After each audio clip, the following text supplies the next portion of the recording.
they were hired by Kelly to kill Senzo. Oh my god, it's confession time.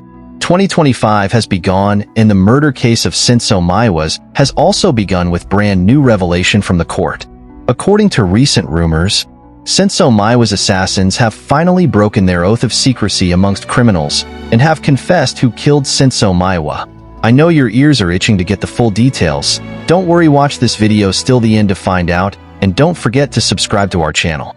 In an unprecedented turn of events, the long-standing mystery surrounding the tragic murder of South African football star Senzo Meyiwa has taken a dramatic turn. After years of speculation, cover-ups, and a series of failed investigations, it has now been revealed that the individuals responsible for Meyiwa's assassination have broken their oath of secrecy and admitted their involvement. According to what has been revealed, it was none other than Kelly Khumalo, the popular South African singer and Meyiwa's girlfriend at the time of his death, who sent them to carry out the heinous act. On October 26, 2014, Meyiwa was shot dead in what was initially reported as a botched robbery at Kelly Khumalo's home in Vosloorus, Gauteng. Details of the shooting were vague from the beginning. Multiple versions of the events surrounding his death have emerged, with no clear consensus emerging about the identity of the killers or the motive behind the crime. For years, the case remained unsolved, despite several high-profile investigations and arrests. Many believe that there is a cover-up, and that the involvement of influential figures may affect the outcome of the investigation. In a dramatic series of interviews, the men accused of carrying out the murder have now come forward and broken their previous silence. These men, who remained silent for nearly a decade, detailed how Kelly Khumalo played a pivotal role in organizing the murder. If there's someone that will go to jail for killing Senzo, it's either it will be Kelly or my son. According to their statements, Khumalo was in a risky relationship with Meyiwa at the time, with allegations of infidelity and escalating internal disputes. According to one of the attackers, who chose to remain anonymous, Khumalo allegedly offered them a large sum of money to look after Meyiwa. They claimed the motive was rooted in the singer's deep resentment towards Meyiwa, who she believed would no longer support her emotionally or financially amid a turbulent relationship. Reports suggest that Khumalo became increasingly paranoid, feeling trapped in a cycle of conflict with the goalkeeper and seeking to escape the turmoil. The attackers also revealed that they were instructed to make the death look like a robbery gone wrong, and Khumalo provided them with specific instructions on how to handle the crime scene. While these confessions have not yet been fully verified, the testimony is incredibly devastating for Kelly Khumalo.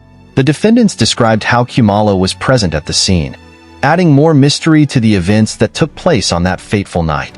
Sources close to the investigation indicated that Khumalo's involvement was more than just that of a bystander. She was allegedly in direct contact with the men during the moments before and after the murder. Breaking this silence raises serious questions about an investigation previously hailed as one of the most frustrating and baffling cases in South African crime history. How did the authorities fail to connect these dots sooner? Was there a deliberate cover-up? Khumalo has consistently denied any involvement in Meyiwa's death and has maintained her innocence over the years.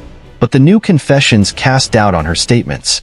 As news of the confessions reverberated throughout South Africa, reactions were swift and polarized. Khumalo's supporters say the confessions are a ploy to shift blame away from the real perpetrators, while others are demanding a full-scale reinvestigation of the case. Public opinion is divided, with many wondering how such a sensational crime could have been orchestrated by someone so closely involved with the victim. Some pointed to Khumalo's history of controversial relationships and previous legal battles as evidence that she may have been capable of orchestrating such an act, while others pointed to show the latest developments as an attempt to catch her. At present, Kelly Khumalo has not been formally charged in connection with Meyiwa's death, but the latest revelations have ignited a firestorm of legal scrutiny.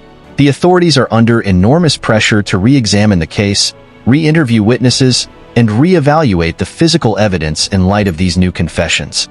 The potential reopening of the investigation could lead to further revelations, with some speculating that Khumalo's legal team may soon have to mount a strong defense to clear her name. Right now, the truth about Senzo Meyiwa's tragic death seems to be taking a turn towards a more complex and controversial chapter. Violating the killer's oath of secrecy has thrust the case back into the spotlight, sparking new discussions about justice, corruption, and the lengths people will go to get money and revenge. Now the nation waits, hoping that recognition will finally bring closure to one of South Africa's most heartbreaking mysteries. Ultimately, Senzo Meyiwa's death remains a tragic reminder of the price of betrayal and the haunting consequences that follow when secrets are kept for too long.